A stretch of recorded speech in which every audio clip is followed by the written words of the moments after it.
travel isn't just about destinations, it's about the people you meet, the cultures you immerse yourself in, the stories you carry home. I'm Relebogile Mabocha, and on my travel feature, I take you on a journey beyond the guidebook. Each week, I connect with fellow travelers, insiders, and storytellers to bring you the heart of every place. Whether it's a hidden gem right here in South Africa or a dream destination abroad. Join me as we travel through conversations, memories, and inspiration. Listen wherever you get your podcasts.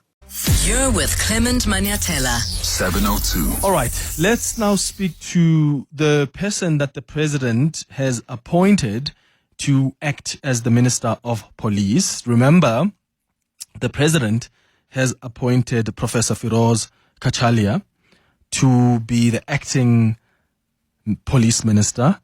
And of course, Professor Firoz Cachalia has got some experience in this, and I'm sure throughout the day you learn more and more about the work that he has done when he was here, for instance, in Gauteng, serving as the MEC for community safety. But also, this is someone who headed the National Anti-Corruption Advisory Council, right? Or is it agency? Now I forget how they actually mentioned that. But it was the Anti-Corruption Advisory Council that he was heading. So the president appointed him yesterday, and I know there are questions that have been asked by the EFF. I see the MK party as well. It's council. All right. So it's Anti-Corruption Advisory Council. So I see that there are concerns that have been raised by the EFF. I see the MK party as well released a statement saying, how do you appoint someone who's not in cabinet to be the acting minister? Because the law says whoever you appoint as acting must already be a cabinet minister. Now, Cachalia is not acting now. He hasn't started. That's why the president last night said there's someone else in cabinet who's going to act until Professor Cachalia can do the work, which means between now and probably end of July, there will be a swearing in of Professor Cachalia, which then would make him a member of cabinet, and then he can officially take over the responsibility as the acting police minister in line with what the legislation requires. That's just my preliminary understanding. I'm not a lawyer. I know the EFF is seeking legal counsel. So if they find a strong case to challenge here, then they can go to court. I just think it's, at least to me at this point, it's clear like that he's not acting right now. So you can't challenge it now because he's still going to be sworn in. And officially he takes over the responsibility once he's a member of cabinet. I think that's how I'm looking at it. Now, here's a conversation that I pre-recorded this morning with Professor Firoz Cachalia about this new role that he will be taking up in the next couple of weeks. Professor Cachalia, thank you so much for making time for us. Good morning. Good morning. Good morning. And congratulations on your appointment as the police minister. Thank you. Obviously, quite daunting. Yeah. The circumstances that led to my appointment are obviously deeply troubling for the country. But I wish to assure your listeners that I appreciate the weight of this responsibility and will do my best. Yeah. And I mean, you've got, the president mentioned some experience here. You were heading the National Anti-Corruption Advisory Council. Where do you think you are going to begin? I mean, normally people, when they're appointed, they want to sit down and get some kind of information, gather up some advisors. Where do you think you are going to begin here? Well, I used to serve in community safety in Gauteng.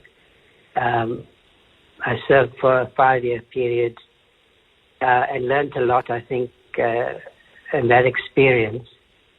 And you're quite right that the work of the council, the National Anti-Corruption Council, has focused on corruption in general, but also corruption in the police service. And we have made some recommendations. We are in the process of finalizing our report by the end of August. So I think in some way this appointment will assist me to take forward some of those recommendations. However, I think the country is not only concerned about corruption in the police service; it's also concerned, perhaps in the first place, about high levels of criminality. So I think the focus also has to be on the effectiveness of the police in dealing with crimes, particularly those that have a strong impact on communities. I'm thinking about drugs, for instance, violent crime, and of course we have a problem of growing organized crime. I'm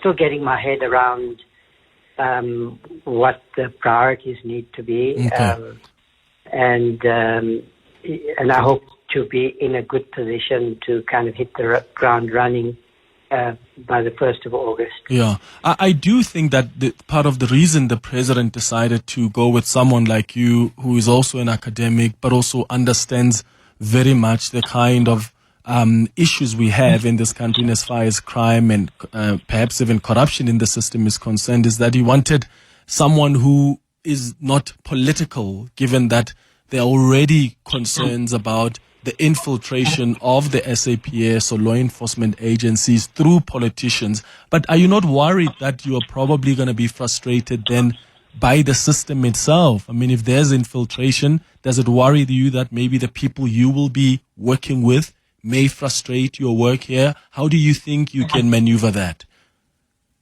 Well, only once I take up the appointment and am able to meet with senior police officers in the leadership positions and so forth can I make that assessment. Yeah. I've got no illusions about the constraints there might be. But my experience in the past suggests that, I had productive relationships with the police management. There was a level of mutual respect, and we were able to get at least some work done. So I'm not going in there with the assumption, that everyone will be against me and there are a lot of police officers, and I don't just say that, because I'm making a public comment, but I think we have police officers who are serious about crime, who are embarrassed by these revelations, who want to be working in an institution that has public respect, and so I will work with those positive sentiments as well.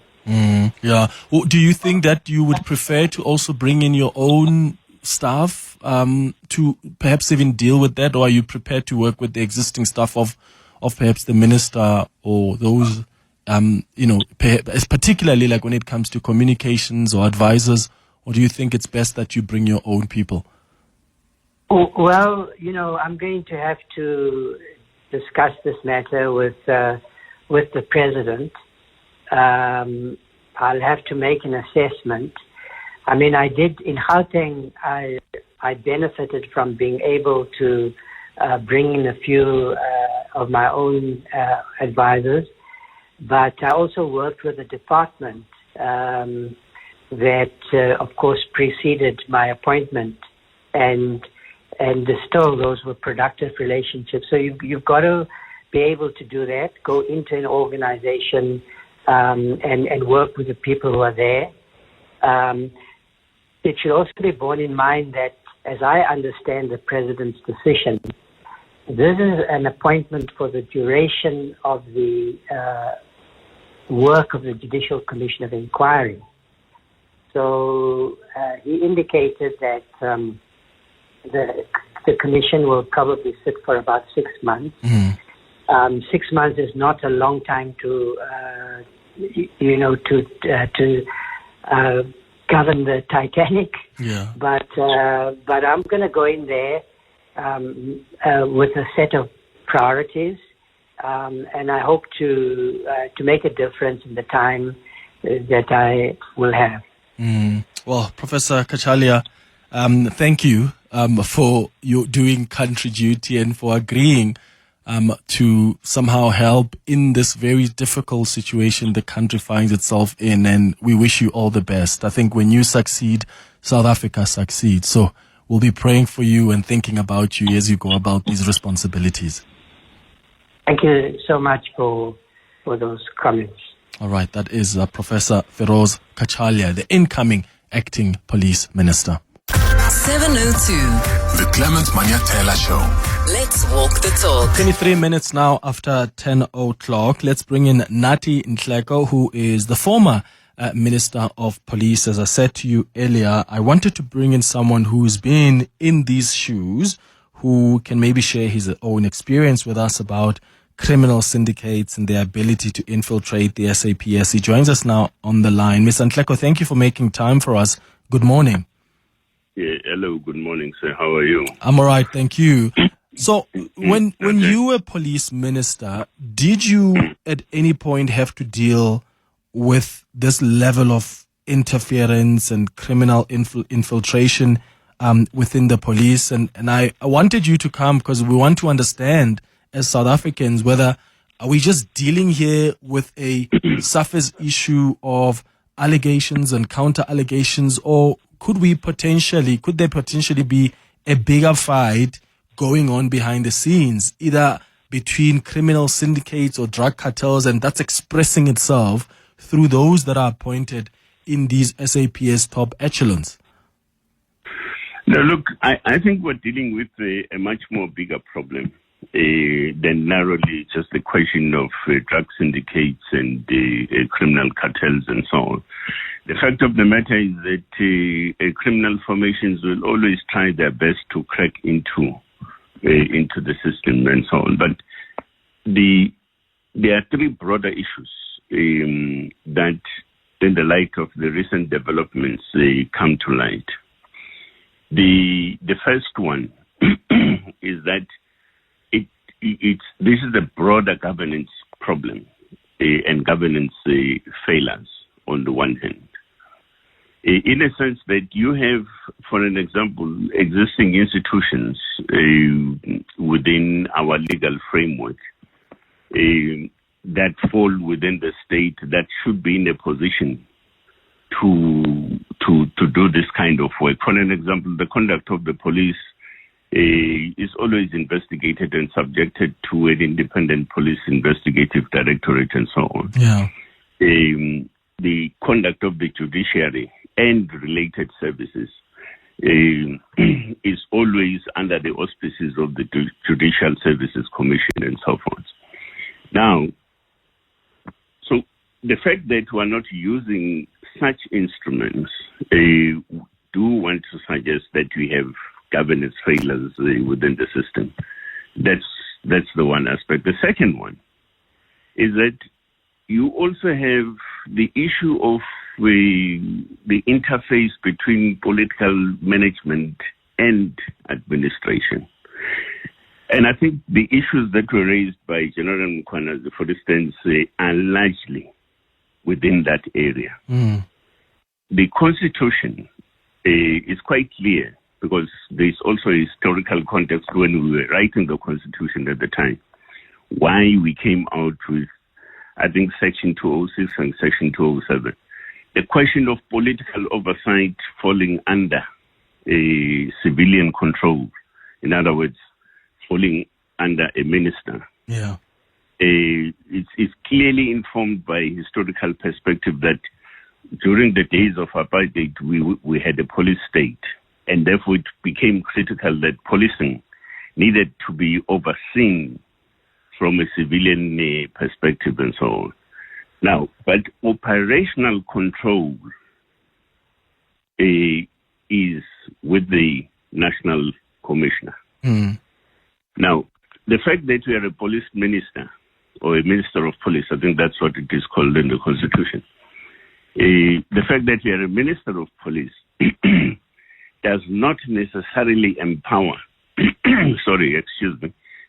empower you as an individual to direct operations of policing. Yes. Hope I'm making sense. Yes, you are. And that's where the fault seemingly is on the part of the Minister of Police, because he has sent out letters and he has not even clearly consulted and agreed here with the National Commissioner.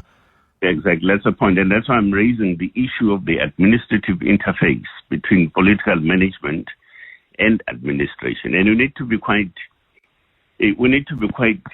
careful of that. I think the third area of failure is that we are increasingly becoming a commissioned state. Mm. So you every time there's a problem, a commission is set up, but also nothing is realized out of such work of a commission, right? So you can run a list of no less than 10, 12 kind of commissions that have been there before, and also, but no action.